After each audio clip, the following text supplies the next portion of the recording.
All right, so here we go. So we're going to comment all this out, and all we're going to do is we're going to have fun1. Do we want to print something or not? So user is, do you want to print? If user equal y, we are going to run fun1.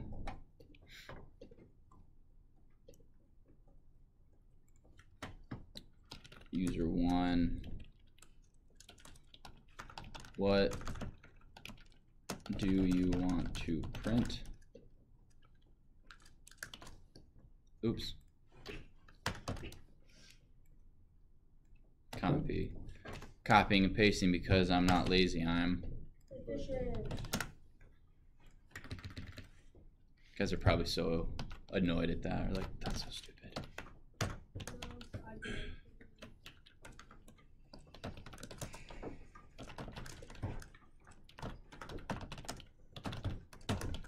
So here we go, Christine. So this is indented right here because I only want this function to be ran if the user selects yes. Otherwise, I don't want it to. Okay. If I were to put this here, no matter what, it will print. What do you mean no matter what? Even if so, they don't hit. Even if the do I want to click? Do I want to print? No. Well, now it's running this even though I don't have user 1 defined. Okay.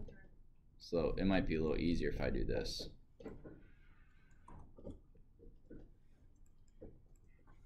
But if this is Control X right here and I run it and I click no, I get bummer dude, and then it's over. Because it's not running this function, it's not calling it unless the user types in yes. And if they type in yes, then we create user 1 variable, user 2 variable, and then those 2 variables get passed to fun1. Make sense? Any other general questions before we go over the review? Matthew? Sort of. You said pass those variables to a second value returning function. What did you mean by second value returning? Chapter quiz 3 review for the second one or the last one? Fourth one. So basically what what I want it to look like is, and I'll just do the fourth one real quick.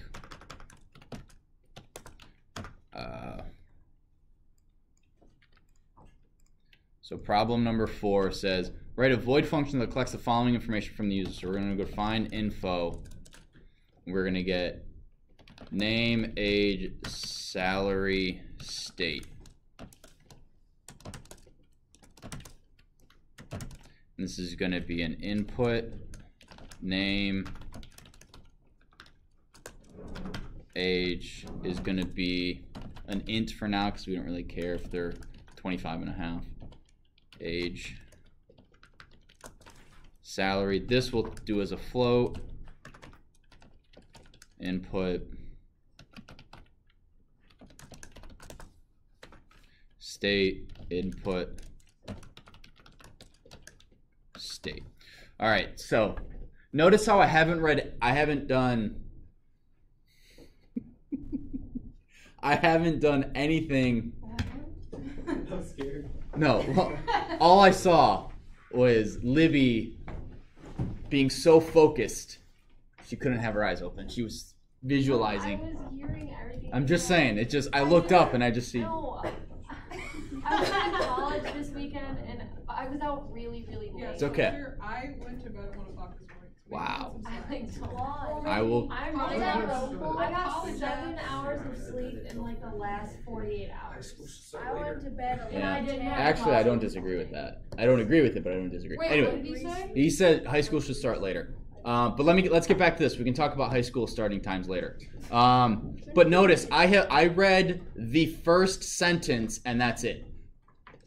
Right? Write a void function that collects the following information from the user: name, age, salary, state. I haven't done anything else, and I've already been able to write 5 lines. So, yeah, I got like there, but it's like a void function is a function that doesn't return something. So all it does is it displays information or collects information.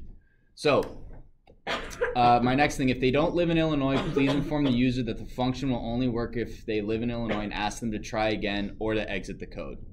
So we're going to go if state not equal Illinois. Wait, how do you spell? There we go. If it does, There's another I between the L and the N. oh, thank you. Good job. You guys are catching all my little pop quizzes for you guys to catch. I'm so happy. Showing you guys are paying attention. What? Spelling and not like any actual coding. Just like, can you spell Illinois? I cannot spell Illinois. It took me so many times. I just ended up having to copy and paste If the state does not live in Illinois, ask them to try again or to exit the code. So print this only works if you live in Illinois. I used a while function instead. Is that bad coding? Yeah, No. that too. No, if you do a while validation loop, that's fine too. Okay. It doesn't matter. It was just, you got to let them know and say, do you want to try again or no? So if it, ask them to try again, state, copy, state again, and then we could do state again. Actually, user is input.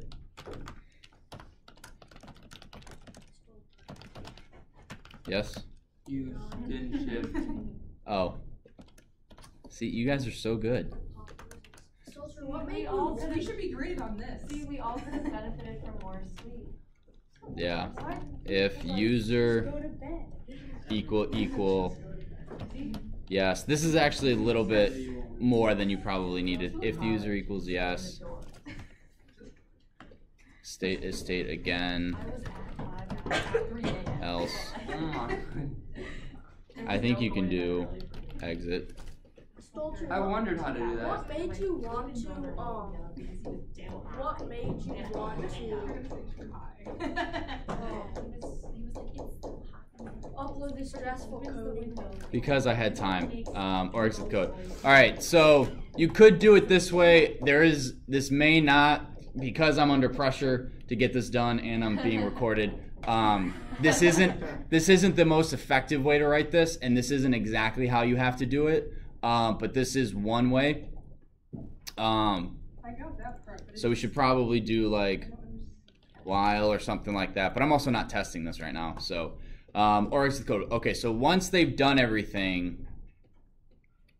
Oh, darn it. Okay.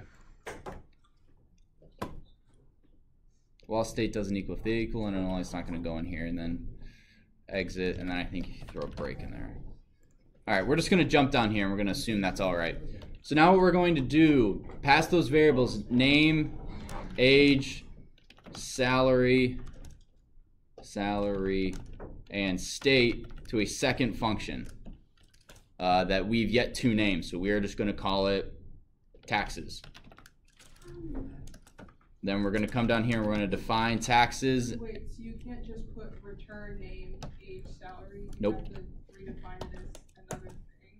Yep, because this was supposed to be two different functions. Because what you could do is, if you're writing a more complex code, you can have this be the info, and then if you're not figuring out taxes, but you're figuring out what would be a good job for this person or all this other stuff, you could pass this information to a different function, and it doesn't have to go to your taxes. So you can have an info gathering function that gathers, 10 different things from the user, and then depending on what they want to do, you pass those variables to different functions. Libby. If something doesn't specifically say, like, return this, how do you know when you need to return something? In this class, I will either tell you to return it or display it. If it's just display the information, that's a void function. I'm not asking you to return anything. If it says return these values, that is when you'll need to use the word return.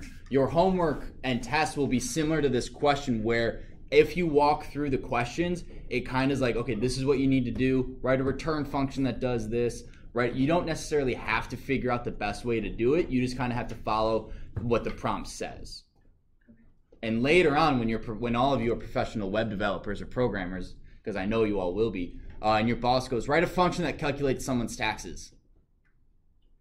You'll be like, okay, how am I going to do this? You'll have to figure that out. But for now, you just got to follow the way I write it. Pass those variables to a second value returning function that will calculate the approximate amount they will pay in taxes. Okay. So if salary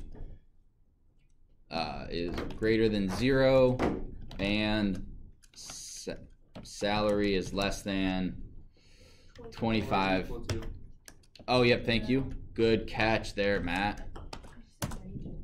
We're going to go tax is 0.75. It's 0.07. Again, you are on fire, bro. We're going to copy that. Paste, paste, paste. Elif,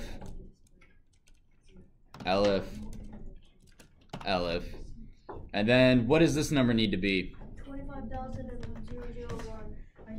Doesn't have to be. Oh, does it? No, because it has to be greater than 25,000. Oh, you just said 26. So then this needs to be 50,000. This needs to be 50,000. This needs to be 75,000. This needs to be 75,000, and this needs to be 100,000. You need to make another one. Or more, that's Because Okay. it's 1,000 enough. if it's greater 100,000 than enough. 10%, 15%, 20%. And again, I know this is not how taxes work. Actually, That's how they Your work. disclaimer was really funny. In the question, it says that 15 is twice, not 20. There was no 20 in the question. It was just 15, 15, 25. I wish they taught a class on how to do taxes. Oh, it should be. Oh, yeah, it should have been 20. Okay. If you made that mistake, that's not a big deal. That's a typo on my part, but you coded what I wanted. That's fine. So now we have our tax, and we figured it out. So we need to return return the amount the user will pay in taxes to the first function, then display that number. Okay, so now what we need to do is we need to, not only do we need taxes, not only do we need to pass that information, we need to also save what they're going to pay in taxes to an amount. So we're going to go pay taxes equals this whole function.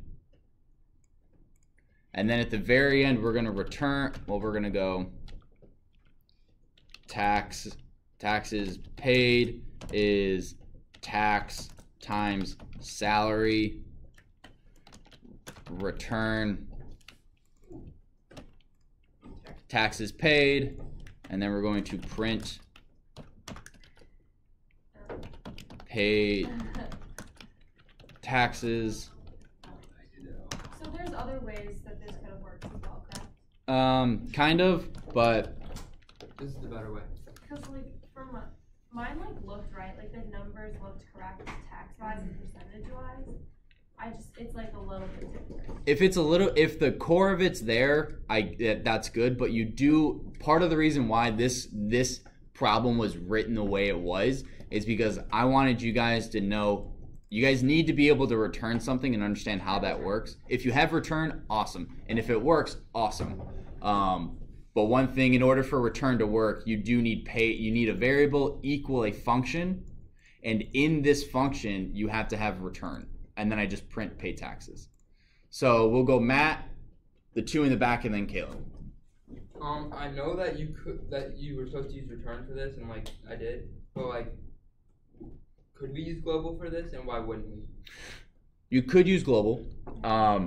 The global right now, so in the book, and I can't remember if I read it to you guys or not, but what it said is, in small programs, global's fine. 100% you can use it, and you really don't see that big of a deal with it. as you get more complex programs and you're doing more stuff, having global variables can really screw with stuff, because if in this function you want to use this variable, you want to pull in a variable, use it, and display it, and then never use it again. If you start with a global variable, I think it changes it everywhere. So like if we start with global salary, and then we change salary because we want to figure it out, and we have salary equals whatever it was, later in the code, salary will be what it was in the function, and we don't want that. Does that make sense? So it messes with everything. So the more complex code you have, and the more variables and the more interaction that they're doing, having global variables doesn't necessarily help, and it's better to segment stuff in functions and return stuff. Josh. So is this going to be posted up on like the notes for us to study? Yes, just like almost every other Python script I've written in class, it's in the student resources folder. Yes, along with this video. We're gonna post the video too. And the video too. Yes, Christine. I'll get to you, Thomas. Can you scroll a little bit? Yeah, the one part that I'm iffy about is this right here. So. I'm trying to find it again. It's like you just have like a variable, and then you have like these three things in parentheses. Like, what exactly is that here? No, where is it? Yeah, that. This? No, there's something else. Oh, well. Maybe you can scroll a little bit. Scroll down. Yeah. Maybe you just imagine. Yeah, maybe I imagined it. Never mind. Okay. Sure. Someone was Camden. Did you have a question? No? I know you did, but I thought he did too. It was Caleb. Caleb, do you have a question? No, I was wondering when you're supposed to use returns. When I tell you. When I tell you in the problem to use return, that's when you have to use it. If you want to use it in other ways because you know how to use it, that's fine. But for this class, I'll either tell you write void function, or I will say write a function that does this. And in the description, I will use the word return. And if the word return is in there, then you need to use return. Thomas. Is it okay if we don't use return at all? In this problem, no. In other problems, yes. This one was specifically to determine whether or not you understand how to use void. Okay, because it worked perfectly well. I got it working without return. Oh, you very well can. Like, this is a very easy problem that you don't need a retoid from. Retoid. You probably didn't say that, but you're still Yeah, Easy problem. You don't need a return to do something like this. You really don't. You can write it as a void function. The reason I did this is, one, having a function that just collects information, and then depending on what the user wants, you then pass that information to a different function. Like, that's pretty useful. Because if I'm writing a user interface, right, and let's say you're typing in your buddy's cell phone information, right? You have name, phone number, address, email, nickname, and all those other things. You collect all this information, and then based on what they want to do, it sends certain bits of that information to a different function. So if you want to send an email, you may tap on the email, and then it opens up the email function, sends an email, and then sends you back to your main menu, basically. Or if you want to type, you want to change the nickname, you tap on the nickname, it runs another function. It's not passing an email to your nickname function. It just doesn't need to. But then it comes back to the main one. Does that make sense? So that's why I'm having you collect information in one function and then take bits of that information and do something with it, because that's how a lot of programs can be. That's how a lot of programs work. Is they have a main function that's running, and then depending on what you type in and what you do, it then runs a separate function and then comes back to the main one, like our video game. So yes, can you do this without return? 100%. But on the quizzes and tests, I will tell you to use a return function in the prompt. If it doesn't say use a return, then you don't need to. Carter. This is more of like a general question, but can you explain like what return does? Return, basically, do you see how I have a variable equal to a function? Yes. What that does is it says this function, whatever gets returned, is what this becomes. So return, so after we figure this out, we calculate taxes paid. Taxes paid is a variable. We can't necessarily, we don't want to pass taxes paid back into this function because it will start this function over. We want this information, we want taxes paid to go back and be here and be this variable. So all we do is we get this information, then we go run this function, and whatever this function comes up with, give me that information, then I'm going to go do more with it. Just like with the Starbucks order, right? In order for me to give you a drink, you need to give me, once you've made the drink, you need to give me the drink. I don't want you to start back over. I need you to finish what you're doing and give me the drink, so that I can then go, here's your drink. Wait. Hang on. So for the return to work, would the variable names need to be different? It doesn't matter. Okay. So it just automatically just goes back? Yeah, whatever is here that gets returned becomes this. Okay. No matter what. Okay. Yeah. Zeke. I only have about 5 minutes left, so trying to get through the other three. How does taxes paid go back and go into paid taxes? Because so when you use return, it gives this function a value. This whole thing has a value, and the value is whatever is returned. So you can set a variable equal to a value, right? I mean, that's what we've done all semesters. X is a value. Name is a value. So all we're doing is we're saying this function not only just does something and displays information, it actually has a value. It comes back with a number. And what we're doing is we're saying whatever we return, pay taxes, is that number. That's what it's the value of that function. Okay? So I'm going to comment this out. Hopefully we can get through. Can you do them? Which number? It doesn't matter. I'm here to do, I'll put all of them online, but if there's one you guys want me to walk through, let me know right I now. think the main one we're all confused on was 4.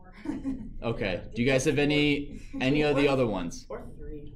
3? Okay. My 3 just didn't work. I worked on it for like an hour and I couldn't figure out what was wrong with it. That's literally what I did. Okay. So write a void function called dice and have the function simulate the rolling of a dice 1,000 times. That is not how That's what I did. I did like random. Yeah, that is 100%. Yeah, that's literally what I did. So let me tell you, I basically did exactly this and it didn't work. So then I changed it. So what I submitted. Whose phone is going off? That was mine. What alarm you got? That was an alarm for me to go home and get my ACT book. I have to leave during lunch. Oh, okay. Just to remind myself. All right, I got you. That's okay. Keep track of how many. All right. So for X in range, and then you do dice is random dot rand int 126. You guys are really good. You guys are really good. If dice equal 1, 1 plus equal 1.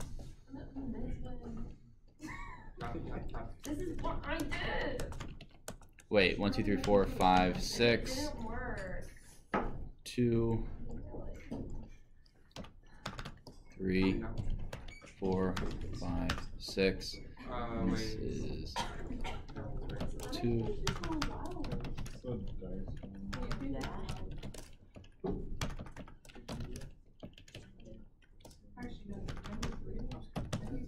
6. And then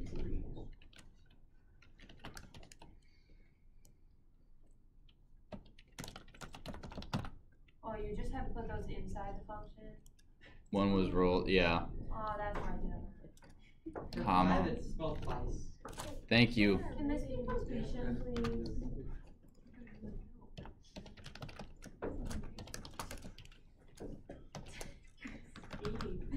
Dang. This is not happening today. For this function, can you also do a plus sign? What do you mean a plus sign? Like, Oh, you can, yeah. instead of a function. Oh, yeah. Hours. just make it really simple.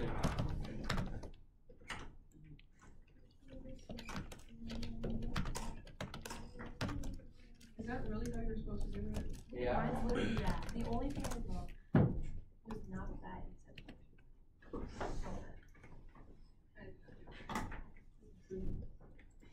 Oh. Not there. There.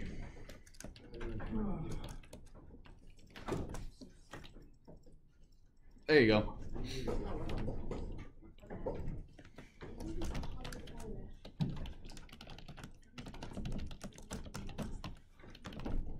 Thank you. And the cool thing, so what is 6 divided by 100? Oh, wait, no, I'm sorry. What's 1 out of 6?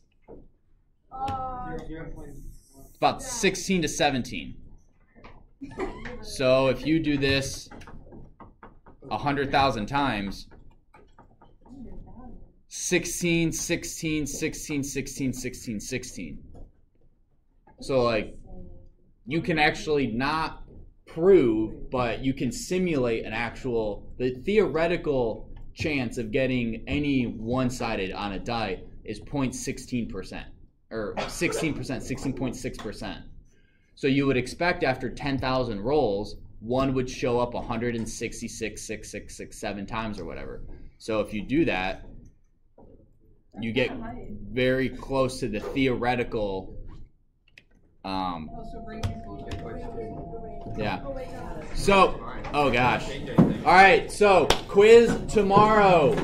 If you have any questions, let me know. I'm here to help after school and everything. You guys want your phones?